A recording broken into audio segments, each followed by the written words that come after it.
When it comes to searching for a right sink grid for your kitchen sink, the very first step is to measure the dimensions of your sink in the right way. As the grid will be sitting at the bottom of the sink bottom dimensions are the key parameters to determine the sink grid size. Serene Valley brand sink grid have a 1-inch height. Therefore, you need to measure the length or width of the sink bottom from the level about 1 inch above your sink bottom. Here, we have a sample to show you how to get the grid size you need based on the sink bottom measurements.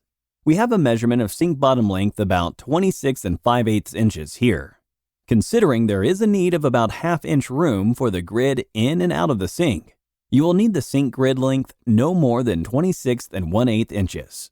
By the same logic, when we have a measurement of sink bottom width at 14 3/4 inches, you need the sink grid width to be 14 1/4 inches or so.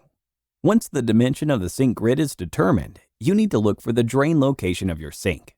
Normally, there are 3 locations: centered drain, real drain, and side drain. Make sure the grid you select have the same drain location as your sink. The last piece you should be looking at is the corner of your sink.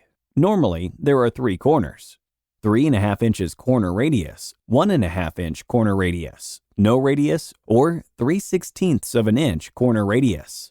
Make sure the grid you select have the same or close corner radius of your sink. In summary, you need to get 3 things right about your sink before selecting the right grid for it.